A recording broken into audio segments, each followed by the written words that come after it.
ఎలిమినేషన్లో ముగ్గురున్నారు. So power Tanuja చేతిలో ఉంది. ఏం జరగబోతుంది ఏంటి అనేది మాట్లాడుకుందాం. ఎలిమినేషన్ అప్డేట్ రావడానికి ఇంకా చాలా టైం పట్టుద్ది. ఎందుకంటే తనుజ గారి చేతిలో పవర్ ఉంది, యూజ్ చేయాలి కాబట్టి మనం రోజు అనుకునేదే కొంచెం టైం పట్టుద్ది. కాబట్టి ప్రాబబిలిటీస్ మాట్లాడేసుకునే ముందు ఓటింగ్లో అఫీషియల్ ఎవరున్నారు, సో బాటంలో ఎవరున్నారు అనేది కూడా చెప్తాను క్లారిటీగా. మీరు ఏం చేస్తారంటే మన ఛానల్ సబ్స్క్రైబ్ చేయండి, ఈ వీడియోని లైక్ చేసి చూడండి. అసలు ఎవరు సబ్స్క్రైబ్ చేయట్లేదు, మిషన్ అరుస్తుంది ఇక్కడ తెలుసా. అంటే 40% సబ్స్క్రైబర్లు, 60% అన్సబ్స్క్రైబర్ వాళ్ళు చూస్తున్నారు నా వీడియోస్ని. అలా న్యూ ఇయర్స్ వచ్చి చూసి వెళ్ళిపోతున్నారు. మిషన్ అరుస్తుంది ఇక్కడ. లైక్ చేయండి, ఒక 2 రోజులు లైక్స్ చేస్తూ ఉండండి. పర్లేదు మహేష్ గారు అనుకుంటే సబ్స్క్రైబ్ చేయండి. అప్పుడు బలవంతం పెట్టట్లేదు, నేను అడుగుతున్నాను మిమ్మల్ని, రిక్వెస్టింగ్ మోడ్లో అడుగుతున్నాను నేను. అది ఇప్పుడు ఏంటంటే సో ఫస్ట్ ఓటింగ్ అనాలిసిస్ గురించి మాట్లాడదాం, తర్వాత ప్రాబిలిటీస్ గురించి మాట్లాడదాం. ఓటింగ్ అనాలిసిస్లో సో ఫస్ట్ ప్లేస్లో ఉన్నది తనుజ గారు. సో తనుజ గారు టాప్ ప్లేస్ ఉన్నారు. ఆమె దాన్ని మనం మార్చలేము కూడా. సో అక్కడ కూడా అలాగే పడుతుంది, ఆమె కూడా టాప్లోనే ఉన్నారు. బికాస్ ఆఫ్ రీజన్స్ ఏంటంటే ఫ్యాన్ బేస్ అవ్వచ్చు, తర్వాత ఆమెకున్న హౌస్లోకి రాగానే మేబీ ఫ్యామిలీ ఆడియన్స్ ఎక్కువ కనెక్ట్ అయి ఉండొచ్చు ఆ అమ్మాయికి. అండ్ నిన్న కూడా కొంచెం సింపతి గెయిన్ అయి ఉండొచ్చు సో ఎపిసోడ్ ద్వారా. సో అమ్మాయికి ఓటింగ్ పడుతుంటుంది. అండ్ అమ్మాయి మార్చుకోవాల్సినవి ఏంటంటే కొంచెం అమ్మాయి ఫేస్ ఎక్స్ప్రెషన్స్ కొంచెం రూడ్గా ఉన్నాయి, అవి మార్చుకోవాలి ఫస్ట్ ఆఫ్ ఆల్ అమ్మాయి లిటరల్లీ. అండ్ సెకండ్ ఆ షార్ట్ టెంపర్ ఉన్నట్టుంది, అది మార్చుకోవాలి ఆ అమ్మాయి. అండ్ థర్డ్ ఇంకొకటి ఉంది, అంటే లైక్ ఈజీగా మిస్అండర్స్టాండ్ చేసుకుంటుంది పీపుల్ని. సో అది తగ్గించుకోవాలి అమ్మాయి. ఈ 3 క్వాలిటీస్ అమ్మాయి మార్చుకుంటే టాస్క్లు ఆడాల్సిన అవసరం లేదు అమ్మాయి, ఓకేనా. చాలా మంది టాస్క్లు అంటారు కానీ మళ్ళీ చెప్తున్నా, ఈ 3 కానీ మార్చుకోగలిగితే మిగిలిన వారాల్లో ఆ అమ్మాయికి ఈజీగా విన్నర్ అయ్యడానికి ఛాన్సెస్ ఉంటాయి. లేకుంటే మాత్రం చాలా ప్రమాదం. ఎందుకంటే మళ్ళీ చెప్తుంటే ఫేస్ ఎక్స్ప్రెషన్స్ను కూడా జడ్జ్ చేస్తారు. మళ్ళీ బ్యాక్ టు సెకండ్ ప్లేస్లోకి వచ్చేసరికి కళ్యాణ్ ఉన్నాడు. సో కళ్యాణ్ సెకండ్ ప్లేస్లో కొనసాగుతూనే ఉన్నాడు కళ్యాణ్. ఆ శ్రీజ వెళ్ళిపోవడము, సో కళ్యాణ్కి కొంచెం ఇబ్బంది. నిన్న కూడా కొంచెం లైట్గా, అంటే పోయినసారి అంత బాధపడలేదు కానీ బట్ నిన్న కొంచెం ఎంతో కొంత. అండ్ కొంచెం ఫన్ జనరేట్ చేయడానికి ట్రై చేస్తున్నాడు, అవి గొడవలకి లీడ్ అవుతున్నాయి. సో అవి గొడవలకి లీడ్ అవ్వకుండా కానీ ఫన్ జనరేట్ చేయగలిగితే మాత్రం కళ్యాణ్కి నెక్స్ట్ లెవెల్ ఉంటుంది అనమాట. లేదంటే అదేదో కావాలని గొడవలు పెట్టడానికి కళ్యాణ్ ఇలా చేస్తున్నాడు అని చెప్పి అనుకునే ప్రమాదం ఉంటుంది. అలా అనుకున్నప్పుడు అబ్బాయి మీద ఒక బ్యాడ్ ఇంప్రెషన్ వచ్చింది. ఇప్పుడు టాప్లోకి వెళ్ళాలనుకుంటే కళ్యాణ్కి నెగిటివ్ ఇంప్రెషన్తో వెళ్ళకూడదు, పాజిటివ్ ఇంప్రెషన్తోనే వెళ్ళాలి టాప్లోకి. ఎందుకంటే అమ్మాయికి అంత సాలిడ్ ఓట్ బ్యాంక్ ఉంది కాబట్టి కళ్యాణ్ పాజిటివ్ ఇంప్రెషన్తో వెళ్ళాడు, నెగిటివ్ ఇంప్రెషన్తో ముందుకు వెళ్ళలేడు కూడా కళ్యాణ్. సో అవి నిజంగా ఫన్ జనరేట్ చేసేదానికి అనిపిస్తుంది, బట్ అవి గొడవలకి లీడ్ అవ్వకుండా కళ్యాణ్ చూసుకోగలిగితే, అంటే అది గొడవలకి లీడ్ అవుతుంది అన్నప్పుడు తనే తగ్గి సో ఫన్ జనరేట్ చేశాను అని చెప్పి సారీ లాంటివి ఏమైనా చెప్తే అక్కడ సేఫ్ అయిపోద్ది. లేదంటే ఒక నెగిటివ్ ఇంప్రెషన్ పడిపోద్ది కళ్యాణ్ మీద. అలా వెళ్తే ముందుకు వెళ్ళడం చాలా కష్టం. పాజిటివ్తోనే కొట్టాలి తనుజ ఓట్ బ్యాంక్ని, వేరే ఎవరైనా కానీ నెగిటివ్ ఇమేజ్ తోటి కొట్టేదానికి ఛాన్సే లేదు. ఇది క్లియర్గా చెప్తుండే, ఓకేనా. అండ్ నెక్స్ట్ థర్డ్ ప్లేస్లోకి వచ్చేసరికి డెమోన్ పవన్ ఉన్నారు. ఈ రోజు డెమోన్ పవన్కి ఉంటుందండి నాగార్జున గారి చేతిలో, మామూలుగా ఉండదు. తాట తీయచ్చు, గట్టిగానే మాట్లాడచ్చు, గట్టిగా మాట్లాడాలి కూడా. మాట్లాడితేనే ఆ అబ్బాయి సెట్ రైట్ అవుతాడు. నేను మళ్ళీ చెప్పాను, మొన్న కూడా చెప్పాను, ఆ అబ్బాయి శ్రీజ గారు కానీ హౌస్లో ఉండకపోతే, ఎలిమినేట్ అయిపోతే ఆ అబ్బాయిని మనం టాప్ 5లో చూస్తాము, రాసి పెట్టేసుకొని ఇన్వైటెడ్ కామాస్లో అని చెప్పా. ఇప్పుడు మళ్ళీ అదే స్టాండ్ మీద ఉంటున్నా, ఆ అబ్బాయి టాప్ 5లో ఉంటాడు. ఈ రోజు పడే క్లాసు ఆ అబ్బాయికి టాప్ 5 టికెట్ టు ఫినాలే కాదు, టాప్ 5 అంతే అబ్బాయి. అది లెక్క, ఇది టికెట్ టు ఫినాలే అబ్బాయికి ఈ వీక్. సో నాకు సార్ ఎంత గట్టిగా మాట్లాడతారనేది చూడాలి. అండ్ నెక్స్ట్ సంజన గారు ఉన్నారు, 4th ప్లేస్లో ఉన్నారు. సంజన గారికి ఓటింగ్ పడుతుందంటే పడుతుంది. సో ఇమాన్యుల్ ఓటింగ్ ఎంతో కొంత యాడ్ అవుతుంది, బట్ సంజన గారు కనిపించట్లేదు. ఆమెని సప్రెస్ చేస్తున్నారు హౌస్ మేట్స్. ఆమె ఎవరితో మాట్లాడినా కానీ అప్పర్ హ్యాండ్ ఆపోజిట్ వాళ్ళది అవుతుంది, ఏముంది ఉండట్లేదు. అదే భలే బాధేస్తుంది నాకు. First week, second week, third week ఎవరితో ఏం మాట్లాడినా కానీ ఈమెది అప్పర్ హ్యాండ్ ఉండేది. బట్ అన్ఫార్చునేట్లీ ఈమెది డౌన్ హ్యాండ్ అవుతుంది, వేరే వాళ్ళది అప్పర్ హ్యాండ్ అవుతుంది. మరి సంజన గారు ఎక్కడ తగ్గుతున్నారో ఏంటో సంజన గారు చెక్ చేసుకోవాలి. ఎందుకంటే సంజన గారికి ఆల్రెడీ నెగిటివ్ ఇమేజ్ ఉంటుంది, ఓకేనా. అండ్ షోని లేపేయారు అన్న పాజిటివ్ ఇమేజ్ ఉంది. సో 2 మిక్స్డ్ ఇమేజ్ ఉంది ఆమెకి. సో ఆమె ఏది చేసినా కానీ జనాలకి ఒక పాయింట్లో ఎక్కుద్ది. సంజన గారు ఇప్పుడు డల్ అయ్యారు కాబట్టి సంజన గారు ఎంత రేజ్ అయితే అంత మంచిది. నెక్స్ట్ వీక్ నామినేషన్స్ నుంచే మొదలు పెట్టాలని మనస్ఫూర్తిగా కోరుకుంటున్నారు సంజన గారి గురించి. సో 4th ప్లేస్లో సంజన గారు ఉన్నారు. 5th ప్లేస్లో రితు చౌదరి ఉంది. నాకు తెలిసి నిన్న తనుజ ఫ్యాన్స్ ఎవరైనా రితుని కానీ చూస్తుంటే సో ఖచ్చితంగా రితుకి ఓటేస్తారు. ఒక పూట రితుకి ఓటేద్దాం ఏమైద్దిలే అనుకొని కూడా వేసేసి ఉంటారు నాకు తెలిసి. ఎందుకంటే ఆ అమ్మాయి అంతగా సపోర్ట్ చేసింది.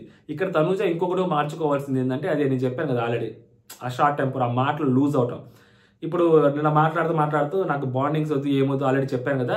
సో ఫ్రెండ్స్గా ఉంటే ఉండండి మీరు, లేకుంటే గెట్ అవుట్ అని. అని ఆ అమ్మాయి మీకోసం సపోర్ట్ చేస్తున్నాం టక్క నువ్వు గెట్ అంటే అనేస్తావు ఎదుటి వాళ్ళు. ఈ అమ్మాయి ప్రాబ్లం ఏంటంటే ఈ అమ్మాయి మైండ్లో ఏముంటుందంటే వాళ్ళ ఫ్రెండ్స్ నేను ఏమన్నా తీసుకుంటారు తీసుకోవాలి అని అంటది. ఒక టైంలోకి వచ్చేసరికి తీసుకోరు ఎవరు. అది ఈ అమ్మాయి అర్థం చేసుకోవాలా. మనం షోలో ఉన్నాము, గేమ్లో ఉన్నాము కాబట్టి ఒక్కొక్కసారి తీసుకోవచ్చు తీసుకోకపోవచ్చు, బికాస్ ఆఫ్ వాళ్ళకి కూడా కొన్ని ప్రెషర్స్ ఉంటాయి. ఆ ప్రెషర్స్లో ప్రతిసారి మనం వాళ్ళని అలా అంటుంటే తీసుకోలేరేమో. సో మనం కొంచెం అర్థం చేసుకోవాలి అని అనుకోవాలి. కానీ సో దానికి ఈ అమ్మాయి ఫీల్ అయిపోతుంటుంది ఒక్కొక్కసారి. అది తనూజ గారు మార్చుకోవాలి. ఇది కూడా one of the reason change చేసుకోవడానికి. మేబీ ఆమె చూడాలి ఏం చేంజ్ చేసుకుంటుంది ఏదో. సో 5th ప్లేస్ వీళ్ళది అయిపోయింది అనమాట. ఇంకా లాస్ట్ 3 ప్లేస్లు ఉన్నాయి. ఈ 3 ప్లేసుల దగ్గరికి వచ్చేసరికి మాధురి గారు and Ramu Rathod and next వచ్చేసరికి మన గౌరవ్ బాబు. సో ఈ ముగ్గురికి తనుజ గారి చేతిలో ఒక పవర్ ఉంది. మర్చిపోయా, గౌరవ్ చేతిలో కూడా ఇంకొక పవర్ ఉంది. Single elimination, double elimination, no elimination. Ayesha గారు లోపలికి వస్తారు అని అంటున్నారు. సో మేబీ మళ్ళీ శ్రీజ గురించి కూడా ఏదో డిస్కషన్ జరుగుతుంది. సో 99.9% శ్రీజ గారు రారులేండి. ఇంకా అంత మొహం మీద చెప్పేసి ఎలిమినేట్ అయిపోయిందని చెప్పి మళ్ళీ అట్లా తీసుకొస్తారు. కానీ శ్రీజ గారు రారు. ఆయిషా గారి సంగతి, ఆయిషా గారు ఏదో పెట్టారు నాకు ఇదే మంచి ప్లేస్ అని చెప్పి ఆమె షూటింగ్లో ఉన్నారో మరి లేకుంటే బిగ్ బాస్ కోసం రెడీ అవుతున్నారో ప్రాపర్గా తెలియట్లేదు. ఆమె నిన్న స్టోరీ చూస్తే కనిపించింది నాకు. సో మేబీ ఆయిషా గారు వచ్చారు అనుకోండి. ఇప్పుడు 3 ఉంటాయి. ఫస్ట్ది డైరెక్ట్గా అసలు తనుజ గారి చేతిలో పవర్ యూజ్ చేయకుండా బాటంలో ఉన్న గౌరవ్ని ఎలిమినేట్ చేసేయటం. దాని బాటం పైన గౌరవ్ పైన మాధురి గారు, ఆ మాధురి గారి పైన రాము రాథోడ్ ఉన్నారు. సో కాబట్టి గౌరవ్ని ఎలిమినేట్ చేసేసేయడం డైరెక్ట్గా. First direct elimination without using any power. And Gaurav దగ్గర ఉన్న పవర్ని కూడా యూజ్ చేయమని చెప్పండి నాకు తెలిసి ఈ టైంలో. అండ్ నెక్స్ట్ ఇంకొకటి వచ్చేసరికి ఒకవేళ గౌరవ్ దగ్గర ఉన్న పవర్ని యూజ్ చేయమని చెప్తే సో గౌరవ్ని మాధురి గారిని పెట్టి గౌరవ్ నీ దగ్గర ఉన్న పవర్ ఇప్పుడు యూజ్ చేసుకొని బిగ్ బాస్ని సలహా తీసుకో. సో అంటే లైక్ వాళ్ళిద్దరిని పెట్టి ఇప్పుడు బిగ్ బాస్ నేను ఎలిమినేట్ అయిపోతానా లేకుంటే ఇప్పుడు నన్ను మీరు ఏమన్నా సేవ్ చేయడానికి ఛాన్స్ ఉందని అడుగుతారా? చండాలంగా అడగడు కదా. ఒకవేళ అడిగారు అనుకోండి అంతకన్నా దరిద్రం ఇంకోటి ఉండదు. చూడాలి మరి ఏం జరుగుతుంది. సో గౌరవ్ దగ్గర ఉన్న పవర్ని గౌరవ్ యూజ్ చేయకుండా చేస్తారా అంటే సో కాబట్టి గౌరవ్ ఎలిమినేట్ అవ్వకుండా ఉండడానికి ఛాన్స్ ఉంది. లేదు గౌరవ్ని అక్కడ పెట్టి ఇటుపక్క రాము రాథోడ్ని పెట్టి సో ఒకరిని సేవ్ చేయాలి అని చెప్పి ఆమెను అడిగితే సో మా తనుజ గారిని మేబీ రాము రాథోడ్ని సేవ్ చేస్తారు. సో గౌరవ్ సో మేబీ ఆ పవర్ ఏదైతే ఉందో ఆ పవర్ యూజ్ చేసి గౌరవ్ కూడా సేవ్ అవ్వడానికి ఛాన్స్ ఉంది. సో నో ఎలిమినేషన్ కింద ఉంటుంది. లేదు మూడోది ఛాన్స్ ఏంటంటే మాధురి గారిని రాము రాథోడ్ని అక్కడ పెట్టి తనుజ గారి చేతిలో ఉన్న పవర్ని యూజ్ చేయమని చెప్తారు. మేజారిటీ ఇదే జరుగుతుందని నేను అనుకుంటున్నా. సో అప్పుడు మాధురి గారిని సేవ్ చేస్తారా రాము రాథోడ్ని సేవ్ చేస్తారంటే ఇక్కడ మళ్ళీ 2 థింగ్స్ ఉంటాయి. నిన్న అలా జరగకపోయి ఉంటే మేబీ రాము రాథోడ్ని సేవ్ చేసి ఉండేది. నిన్న కెప్టెన్సీలో రాము రాథోడ్ సేవ్ చేయలేదు, మాధురి గారు సపోర్ట్ చేశారు. సో రాము రాథోడ్ సపోర్ట్ చేయనప్పుడు ఇప్పుడు రాము రాథోడ్ని కాపాడేసి మాధురి గారిని ఎలిమినేట్ చేసిన కొన్ని చూసారు. ఈ అమ్మాయికి అసలు ఏమీ లేదు. మాధురి గారు అంత కష్టపడి అమ్మాయి కోసం ఉంటే సో ఇప్పుడు ఆ అమ్మాయి పెద్ద నిరూపించుకోవడం కోసం అంటే బాండ్లు వద్దు అది ఇది నిరూపించుకోవడం కోసం రాము రాథోడ్ని సేవ్ చేసేసింది అని చెప్పి అంటారు.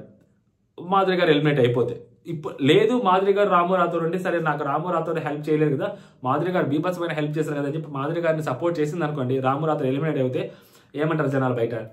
అరే చూసావా రాము రాథోడ్ నాకు హెల్ప్ చేయలేదని చెప్పి కోపంతో అలా చేసింది రాము రాథోడ్ని. అప్పుడు కూడా అంతే ఒకసారి మనిషిగా కూర్చోలేదు, వచ్చి పక్కన కూర్చుంటేనే ఫీల్ అయింది, పక్కకు వచ్చేసింది. అలాంటి అమ్మాయి ఇంకెలా సపోర్ట్ చేసింది రాము రాథోడ్ని? సో అంతే సీరియల్ వాళ్ళకి ఇలాంటి వాళ్ళు అక్కర్లేదు. సో ఇలాంటి డైలాగ్స్ వస్తాయి. ఏదైనా కానీ ఆ అమ్మాయి చేతిలో కానీ పెడితే మాత్రం ఈదర్ నెగిటివ్ ఆర్ పాజిటివ్. ఎప్పుడు ఎవరో ఒకరు ఎలిమినేట్ అయిపోతే వీళ్ళిద్దరిలో. అదే గౌరవ్ని రామునో లేకపోతే గౌరవ్నో మాధురి గారిని పెడితే ప్రాబ్లం లేదు, గౌరవ్ ఎలిమినేట్ అయిపోయినా పెద్ద ఫరక్ పడదు. కాకుండా వీళ్ళిద్దరిని పెడితే మాత్రం తనూజాని మళ్ళీ జడ్జ్ చేసే ఛాన్సెస్ ఉంటాయి. ఆ అమ్మాయి చెప్పే రీజన్ బట్టి జడ్జిమెంట్ అనేది జరుగుద్ది. అది ఎలా అయినా కానీ నెగిటివ్ అవ్వడానికి బీభత్సమైన ఛాన్స్ తనూజ గారికి ఉందన్నమాట ఈరోజు. తప్పదు ఇంకా, ఎందుకంటే ఆమె చుట్టూనే గేమ్ జరుగుతున్నప్పుడు ఆమెకి తప్పదు మళ్ళీ.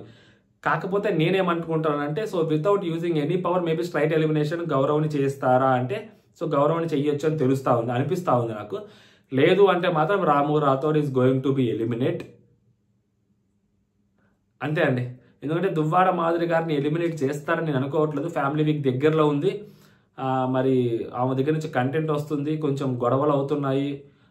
ఈరోజు నిన్న చాలా లైవ్లీ కంటెంట్ ఇచ్చింది. మరి సో ఖచ్చితంగా మాధురి గారు ఉండొచ్చు అని నేను అనుకుంటున్నాను. రాము రాథోడ్ ఆర్ గౌరవ్ అని అనుకుంటున్నాను. సో ఈ కాంబినేషన్స్లో ఏదైనా ఒకటి జరగచ్చు. అది ఏం జరిగింది అనేది మనకి లిటరల్లీ నార్మల్గా అయితే 11కో 12కో తెలుస్తుంది. ఎందుకంటే ఏవీ ప్రిపేర్ అయి ఉంటుంది కాబట్టి. ఒకటి ఏవి ఇప్పుడు ఖచ్చితంగా ఒక 2 ఏవీస్ 3 ఏవీస్ ప్రిపేర్ చేస్తారు బాటంలో ఉన్న ముగ్గురికి. లేదు బాటంలో తీసుకెళ్లి ఎవరిని పెట్టాలో వాళ్ళిద్దరు ఏవీస్ ప్రిపేర్ చేస్తారు. సో మనకి ఆ ఏవీస్ ప్రిపేర్ అవుతుంది, అప్పుడు మనకి తెలుస్తుంది అప్డేట్. ఇప్పుడు ఎందుకంటే తనూజ లాస్ట్లో ఏం చెప్పుద్ది అనేది మనం ఇప్పుడు ముందు ఊహించుకోవాలి. అమ్మాయి ఎలా అయినా మార్చొచ్చు. అట్లీస్ట్ ఆ ఇద్దరు ఏవీలు తెలిస్తే ఇప్పుడు ఒకవేళ మాధురి గారు రాము ఏవి ప్రిపేర్ అయింది అనుకోండి, ఇప్పుడు నేను చెప్పిన ప్రాబిలిటీలో మాధురి గారు అయినా సేవ్ అవ్వచ్చు, రాము అయినా సేవ్ అవ్వచ్చు. ఆ అమ్మాయి నోట్లోంచి ఏం బయటకు వస్తుందో మనకి ఎవరికి తెలియదు కాబట్టి అది ముందు నుంచే మనం చెప్పుకుంటూ వస్తున్నాం కదా, ఇదే మాట. సో ఆఖరి వరకు ఈరోజు ఆఖరి ఓటు లెక్క తేలే వరకు పెందుర్తి బాబు ఓటం ఒప్పుకోడు అదన్నమాట. ఫైనల్గా తనూజ డిసైడ్ చేయాలి ఎలిమినేషన్ని. ఒక ఎలిమినేషన్ తనూజ ఫ్యాన్స్ బయట డిసైడ్ చేస్తే ఈ ఎలిమినేషన్ని తనూజ డిసైడ్ చేస్తుంది ఏం జరగబోతుంది అనేది. So let's wait for elimination update. మీరేం చేస్తారంటే ఈ లోపల, అందుకని మన ఛానల్ సబ్స్క్రైబ్ చేసేసుకోండి. ఎలిమినేషన్ అప్డేట్ రాగానే టక్టక్గా చెప్పేస్తా. ఈసారి ఎలిమినేషన్ అప్డేట్ మాత్రం గంట సేపు చెప్పాలండి, ఒక 2 నిమిషాలు 3 నిమిషాలు టక్కన పెట్టేస్తా, ఫోటోనే డైరెక్ట్గా పెట్టేస్తా యూట్యూబ్లో. అది సంగతి. జై హింద్.